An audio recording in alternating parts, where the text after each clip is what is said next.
Alam mo, ang saya-saya ko. Hindi ko lang kung sabihin ko ngayon. Pero sa mga naririnig ko sa'yo, sa pagaling ka na, Vicky. Hindi pa lahat, kuya. Hindi lang naman naaalala ko eh. Sandali lang. Ito. Kaninong favorite ang Hopyang Munggo? Alam mo yung sagot. Sinong may favorite sa atin ng Hopyang Munggo? Ako? Mali. Ako. Lagi ko nang pasalubong sa inyo ni Papa. Alam mo, tuwang-tuwa ako. Dahil ito yung pinakahintay ni Papang, ni Mamang at saka ni Carla. Yung marami ka nang naaalala. Pero teka, yung board exam na kukunin mo dapat, naalala mo na rin ba? Board exam? Natanggap ka noon sa isang trabaho sa exclusive school.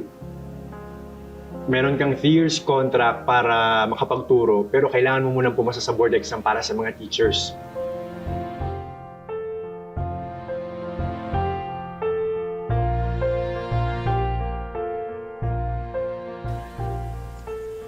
Dok, kamusta na po yung kapatid ko? Mabilis ang recovery niya. Dun sa last therapy session namin, pinakwento ko na siya ng mga bagay na naalala niya tungkol sa family niya at yung ibang unfinished business niya. And I guess, malapit na siyang gumaling. Mahilig ka ring magbasa ng libro. Alam mo, ang sabi ng papang mo, manang-mana ka sa akin. Alam mo, nung bata ako, mula sa nobela, sa comics, sa English na libro, kapag nagustuhan ko, hindi ko binibitawan. Kaya ako naging maestra. Magiging teacher din ako, Mama.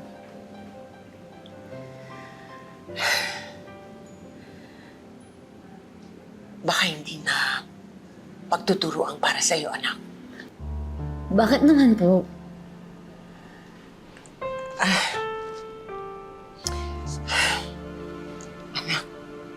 Dahil po sa naging sakit ko?